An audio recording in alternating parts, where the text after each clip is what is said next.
smashing out a wall and building something completely new. Right now, we're gonna tackle the front porch. Things get left everywhere, so first we have to clean it up. In this video, I'm going to show you mums and pumpkin placements, how to DIY a fall wreath, and how to build a pumpkin game for your whole family to enjoy. I hope I don't get in trouble for saying this, and I love my family, but sometimes I have to remind them that we are country, not hillbilly. The boys found this on their four-wheeling adventures, and apparently we're going to weld it to Tommy's bed as a step, so stay tuned for that. I love quarterly refreshes and recentering the front porch for the upcoming season, especially for fall. We're gonna go ahead and get that pressure washer, which is 2400 PSI, up and running. I don't even put it away at this point. It just stays plugged in and ready to go. There's really nothing more satisfying than a good wash. And my broom with squeegee from Libman is never far behind. The thing is on every project with me lately. I've scrubbed it over with a little bit of dish soap and I feel like the front porch feels better already. I'm also working on putting things away. Someone who has a neurodivergent brain, I struggle with putting things away after I'm done with them because I'm so excited to move on to the next project, and I know it seems like such a small task, but I have been working on, once I'm finished something, I put everything back to where it goes. That way, 6 projects later, I'm not living in complete chaos. If you have struggled with this, you know how quickly the hurricane of things and supplies and tools can happen. So we headed to Kent Building Supplies where my mama worked. That's convenient because she took the babies as I gathered supplies. Gabe is obsessed with her and he loves coming here for the carts and the free suckers. I picked up some plywood that Kent has pre-cut in halves and quarter sheets, so it's easier and you don't need a truck to take it home. And it's really great for these small projects like the one I'm gonna show you in this video. I've got my grasses, I've got my pumpkins and some other fun decor. And I also picked up a few pretty little pre-done bouquets of dried flowers and fall things that I'm going to completely tear apart and rebuild them into a wreath. Some of them were only $7, and if you count the amount of things that are in them, it made so much more sense than going and buying all of this fall decor individually. I'm ripping them apart. I haven't crafted in a very long time. I'm very creative and I'm always doing something, but there's nothing like sitting down to the table and crafting. It's different than a DIY. If you're excited to see how I made those, I'm gonna link a video right here and it'll deep dive into wreath making. I say that like I'm some pro. This is the first wreath I've ever made, but I'm gonna show you my process of the first one I've ever made. And don't worry, in that video, I will also show you what not to do.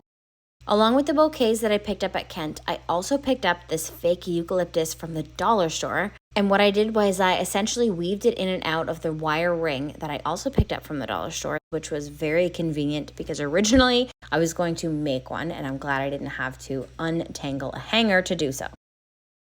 I didn't want the wreath to look like it was from the 90s, so I was very specific on choosing what I wanted where, and I put it off to the center, so it was, I don't know, looked a little bit more modern. I'm not sure.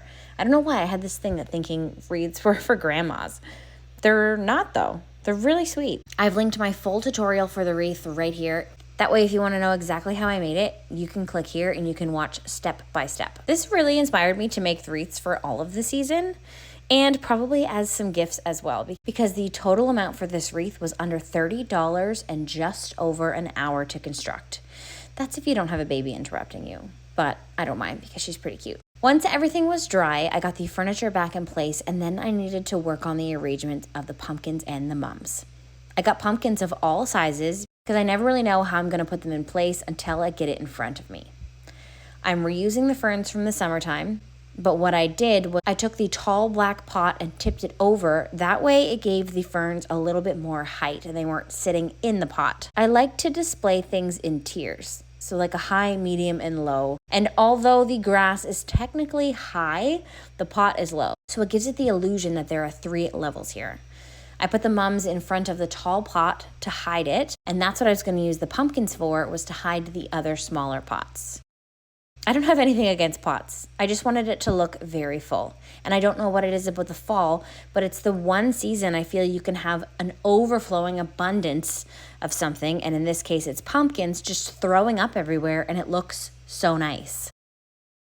I hung the wreath up on the door and I laid out a super cute welcome mat from Kent. My garage isn't fully functioning yet, but the fact that I could work in here, even if it's just from a sawhorse and on the ground, that's a win for me. So I cut a 14 by 14 inch piece from the plywood, and I used my Stanley construction marker, super simple, and made a 4.5 inch grid on the board. I'm sure you can get fancy with it and paint it and stain it, and that would be so pretty, but I was totally fine with this. And then I split the pumpkins in half and spray painted half of them in a metallic gray. I kept the other half orange because, well, Halloween colors. I set that up on the table, and I could not wait for the kids to get off the bus to see it. Tic-tac-toe, pumpkin style. One of my favorite parts about this front porch is the fact that it didn't cost very much, and I was able to make 2 key components myself. This DIY wreath, I really like it. It's cold, so I changed my pants and I have on the kids' Crocs. The second thing I like is the tic-tac-toe game. I really like this one too because it can be made from a piece of scrap wood. This is 14 by 14, but it can actually be made even smaller.